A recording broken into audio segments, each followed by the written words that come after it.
2023, it's almost over. If you're planning or considering starting a retouching business in 2024, these are the 7 things I'll do, and you should do the same thing. Number 1, learn a lot about retouching.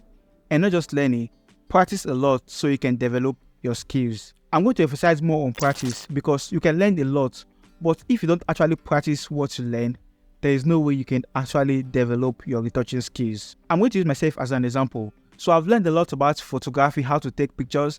I've also learned a lot about lighting, how to light up your subject, and I've also learned a lot about posing. But the thing is that I'm not actually practicing those things that I'm learning. So that's why I'm not getting better or developing my shooting skills or how to pose or how to set up my light for photography. That's why I'm lacking behind, because all I do is learn and I never actually go into the field and actually practice what I learn. My point is, as you are learning, make sure you practice. It's actually important. Now, if you don't have a raw file for you to practice retouching, I'll be leaving a link to some raw file where you can download in the description below.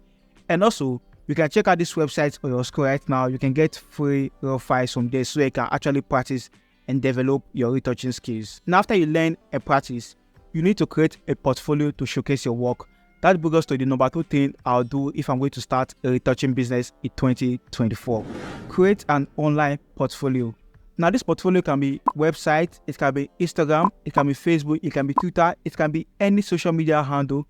Just create a portfolio. This portfolio is where you're going to be posting your best work so that potential clients can actually see your work you've done previously and want to work with you.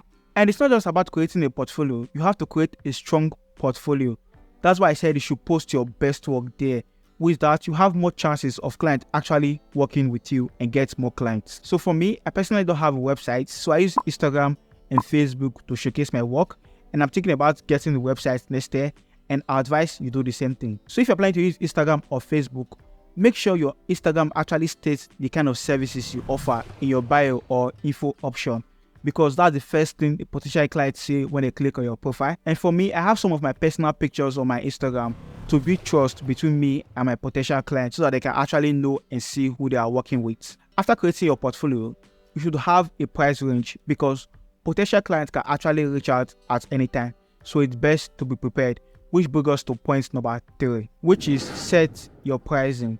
Now, I can't tell you how much to charge for your retouching job, but what I can tell you is charge according to the quality of the job you offer, and also charge according to the time duration it actually takes you to deliver your job. So if a client actually needs a picture as soon as possible, you can charge extra for the quick delivery.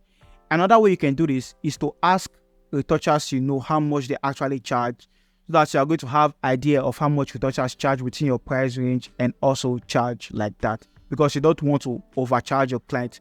What I typically do is that my charges is actually not that costly, and I actually try to over deliver on the job.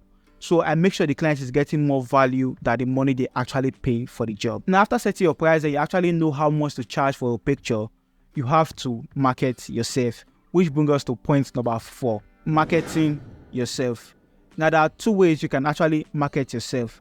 Number 1 is to have a strong online presence, and number 2 is to actually run paid ads like Facebook ad and Google ad. But Teelens, how can I build my online presence? Here is how you can actually build your online presence. To build your online presence, you have to post frequently.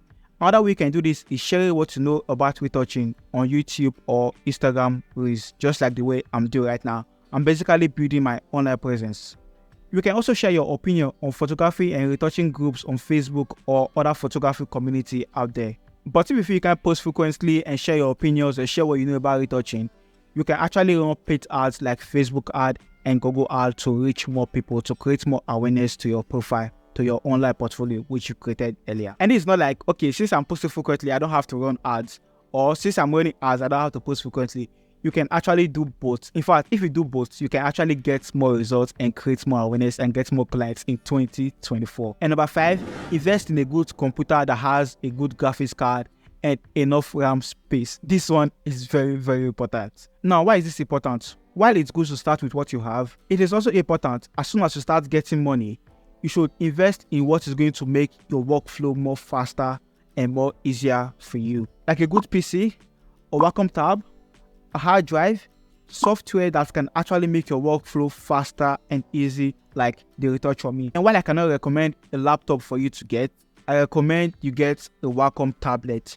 So this is the Wacom tablet I'm currently using. So this one, I've used this one for more than 2 years right now, and it has been working for me because using the graphics tab can actually make your workflow faster and much more easier. And for software, I recommend you get the Retouch for Me plugin because this plugin can actually make your workflow faster and easier. Like, you can literally retouch your image in just one click with this Retouch for Me plugin. And if you use the link in the description below, you're going to get 20% off any purchase you make. So I talked more about the Retouch for Me plugin in this video right here, and you can watch this video after you finish watching this one right here. Now, when you start getting clients, you want to make sure you build a good relationship with your clients, which brings us to point number 6, which is building good relationship with your clients. Now, this relationship doesn't have to be personal relationship. It can be professional relationship. Although I'm not a relationship expert, but I'm going to share with you what I do. I try to give a little bit of value to my clients. For example, if they pay me to retouch an image, I actually make sure I try my best to retouch that image above their expectation. And not just that, I try to teach them retouching for free. And also, I point out some errors they may have on their image, and also show them or tell them how they can actually improve their image next time. To build a good relationship with your client, make sure you are consciously trying to add value to their business or their lives or their work. And number 7, always ask for feedback. Now, you have 80% chance of working with a client again if you ask for feedback. Let me explain that. Now, if you ask for feedback and the client actually likes the image, chances are they'll work with you again. But if you ask for feedback and the client doesn't actually like the image, the client is going to tell you what to improve and what to fix on the image. And after you make those changes and send the image back to the client, and the client is actually satisfied with the image, chances are the client is going to work with you again, because the client will subconsciously think, okay, this guy or this girl actually knows how I retouch my image, or knows how I like my image to be retouched, because you already asked for feedback before and the client tell you what to do and you did it perfectly and they are satisfied. So that means if they give you another image in the future, you already know what to do for that image. So that's one advantage of actually asking for feedback. Now, the second advantage of asking for feedback is that it helps you improve on your retouching. Now, we ask for feedback after retouching an image and the client point out what you should do separately. That means you have room to improve on your retouching skill. So the more feedback you ask of, the more chances of you improving your retouching skill and know what to do next time. Now, speaking of getting clients, click on the video show right here to watch how you can get clients for your retouching job. I'll see you guys in my next one. Stay creative.